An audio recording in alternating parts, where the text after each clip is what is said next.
War. War is hell. I've gone by many names.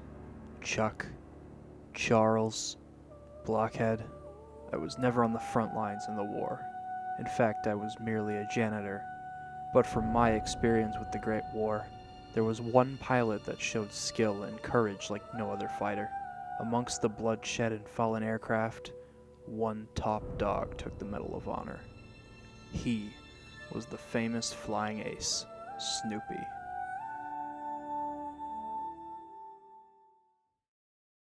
What happens when you mix Super Mario 64, Ace Combat, Star Fox, and Tony Hawk's Pro Skater? You get the mechanically satisfying and wonderfully charming Snoopy vs. the Red Baron. Easily one of the best games I decided to play on a whim one day. Now, some of you might be thinking, what the hell is this man talking about? This is just a dumb licensed kids game. And what could Tony Hawk's Pro Skater have to do with this? Don't worry, I'm here to explain everything. And apparently a large majority of you wanted to see me discuss this game too, if this Twitter poll is anything to go by. Well, I'd be happy to do that. I'm Liam Triforce, and this is Snoopy vs. the Red Baron. In this video, I'll be answering 3 primary questions. Why does this game work so well? What does this game have in common with the Tony Hawk games? And what needs improvement?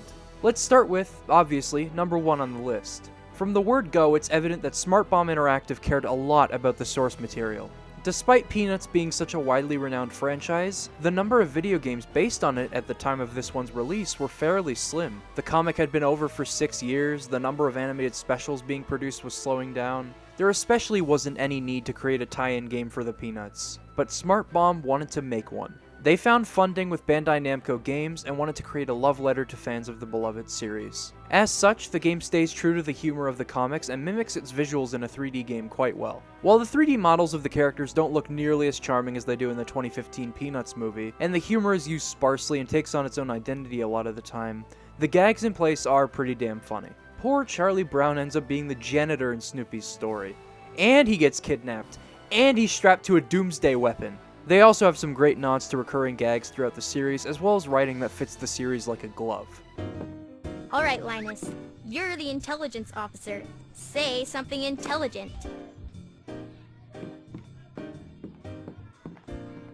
How can intelligence be quantified if it can only be determined by ignorance?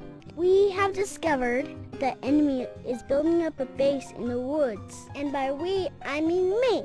What kind of outfit sends just one spy? Where's my backup? Where's my hazard pay? Where's my overtime? So go destroy the base before they get too close to the Allied territory. I demand union representation! You've probably noticed the voice acting by now. I find it difficult to criticize child voice actors, but they're not on par with some of their film and TV counterparts at times. I really couldn't care less though, I find it adorable. Listen to how cute this tutorial is. Hello, Snoopy. Welcome to your first training session. Before we go any further, let's get you flying. Try steering your doghouse. So yeah, the game is remarkably charming, and that goes for the game's visual fidelity too. They're stylized to a point where they've aged well, but they've forgone the use of cell shading. While you can make a game look incredible and mask low-quality assets with cell shading, it's the easier option when attempting to adapt the look and feel of an animated series. Emulating a cartoon with something that's stylized and ages well is a challenge. I've talked at length about the TAC series' ability to do this based on its unique art style. That's why Snoopy vs. the Red Baron's aesthetics are so impressive. Its assets are well crafted and the environments are bright, colorful, and memorable. I appreciate the little details, like the pilots ejecting from their planes after they get destroyed, Woodstock flying around Snoopy's biplane and interacting with him, and the fact that you control the doghouse during the tutorial rather than a plane. Smart Bomb cares about Peanuts, and they did the series justice in the interactive medium. Speaking of which, this game is so satisfying to play. It's rare for me to see a flight game get its controls down pat, especially when it comes to a first attempt at the genre. Everything feels just right. Of course, we had Star Fox to set an example for up-and-coming flight games, but that series has always had its quirks that made it inaccessible for some people. The sluggish feeling of all range mode, getting used to maneuvers, etc. In Snoopy, there isn't any awkwardness when it comes to flipping, turning, and banking, and you can cover a great amount of distance with your machine guns. Even in the heavy hitters of the genre, I found it hard to cover 360 degrees around me. This game makes it so much easier to track enemies thanks to the way your plane handles. You don't move as fast as you do in Star Fox, for example, and that lends itself well to covering your ass in tight situations. You do have a Stunt Meter though. This will let you dash for a limited time, as well as gauge how much you can somersault and U-turn. You can also level up your health and machine guns and buy various secondary weapons, each with their own unique advantages and disadvantages. You can do so by gathering a wealth of coins throughout levels, be it by blowing up planes, searching for labeled containers that only certain weapons can open, and just finding them scattered throughout levels. The more you do in a level, the more coins you'll get, encouraging you to go for 100% as much as possible. More on that in a bit. The game is full of interesting ideas and varied missions too, with a steady increase in challenge. Whether they be assault, exploration, defense, or escort missions, the game manages to stay fresh and exciting throughout. And it doesn't overstay its welcome either. The game is only about 3.5 hours long, which makes replaying it much easier. It also has some incredibly challenging bosses at times, that are reminiscent of some of the best Star Fox has had to offer over the years. They ease you in with the Woods of Monasek's boss, but by the time you enter the Mines of Matterhorn, the bosses get really intense. This one is crazy, going full on bullet hell at times. The only downside is that there's so few rail shooter bosses in the game. The only one after this is the final boss's last phase. That amounts to 4.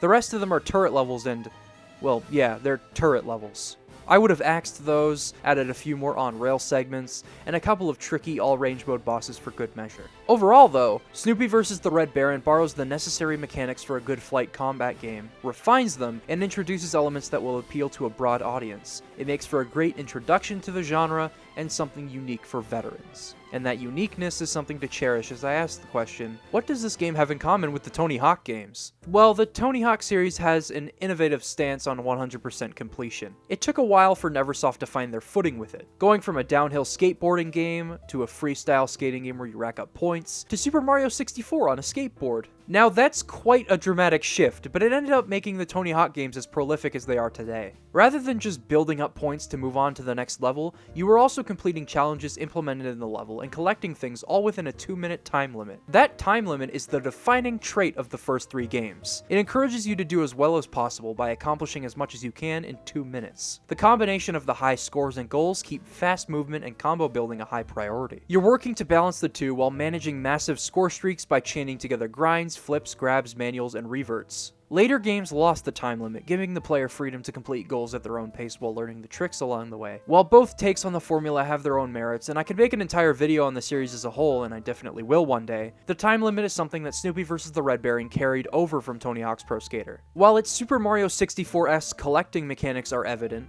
the game also implements a time limit specific to each level, although that isn't immediately apparent. Unfortunately, it's a huge development oversight that they've relegated it to the end screen for each level. You only learn about each time limit after you've beaten the level. And in order to 100% the game, you need to stay under each time limit whilst you complete every objective and collect things. You'll know you've aced a stage once you obtain a general ranking on it. It's frustrating that you won't know how much time you have, but with that in mind, it gives the game a sense of urgency. In each level, you have to collect all 10 balloons, collect the letters that go towards unlocking multiplayer characters, complete all secondary objectives, beat the level's primary objectives, make sure your health is full before you beat the stage, and do it all as fast as you can. This can get very stressful, and while I do recommend attempting to do so on your first playthrough, don't worry too much about it.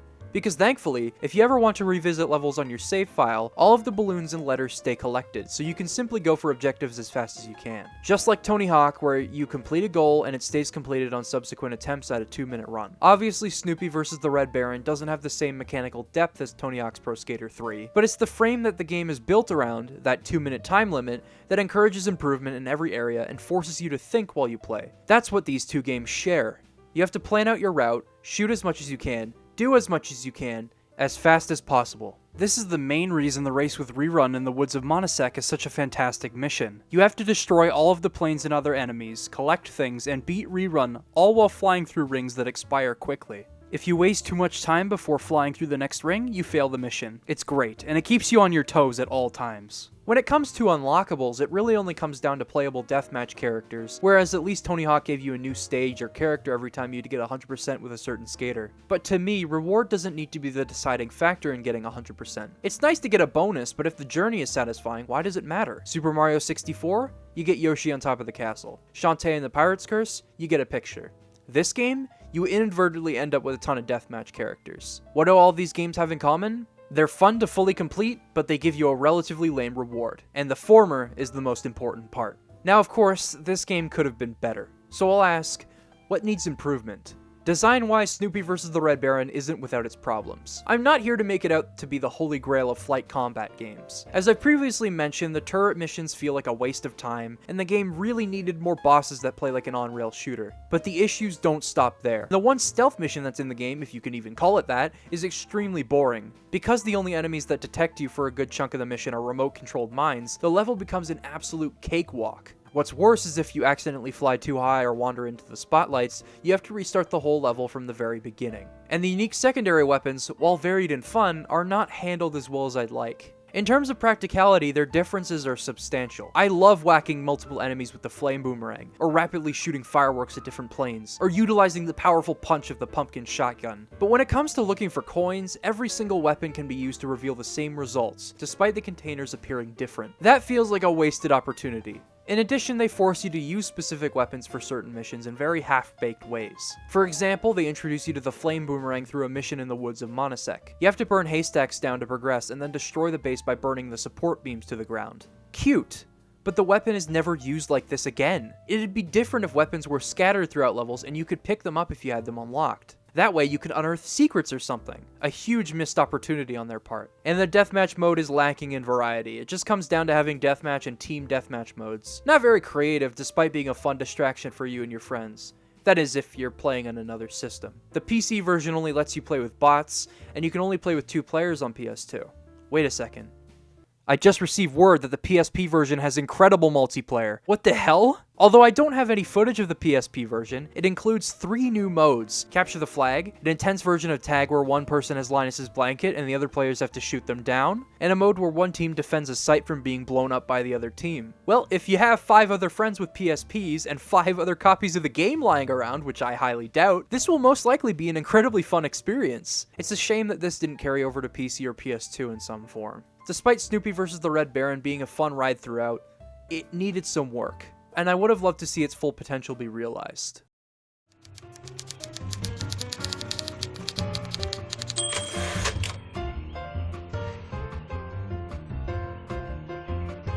What's he doing, Charlie Brown?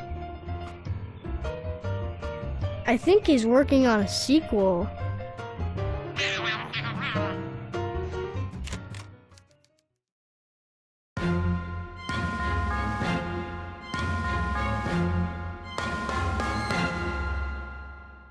Not completely content with their work on Snoopy vs. the Red Baron thanks to time and budget constraints under their publisher, Smart Bomb Interactive licensed the Peanuts property themselves and worked directly with the Schulz family to produce a sequel to their game. Announced in late 2008, Snoopy Flying Ace was released on June 2nd, 2010 exclusively for the Xbox 360's Xbox Live Arcade service. They developed the game using their own engine and spent as much time as they could to make an incredible sequel. It ditched the framework of the original game in favor of exceptionally polished combat. The game received critical acclaim, not just for its refined gameplay and co-op mode, but also because of its addictive and hectic 16-player online multiplayer mode.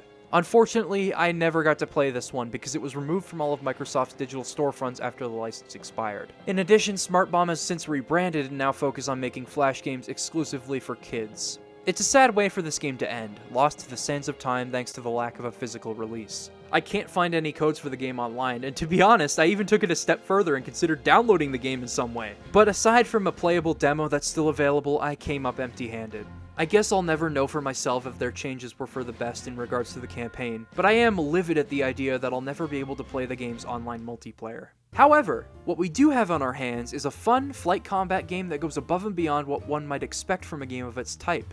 Its stance on 100% completion is respectable, and the game is both accessible and intense. Don't let the exterior fool you. This game is well worth your time, and it's a worthy addition to the genre. You might be thinking to yourself, what's the easiest way to play this game nowadays? Well, if PS2 or PSP isn't an option for you, the PC version is your best bet. The game doesn't work out of the box on modern machines, so I've put together a guide on how to get it running on the latest version of Windows. I highly recommend following the guide for the best experience possible with the game on PC. With this guide, you can use a controller, remap your buttons, and get it running at 1080p 60 frames per second easily. This game is awesome, and I hope those of you curious about it go out and try it for yourselves.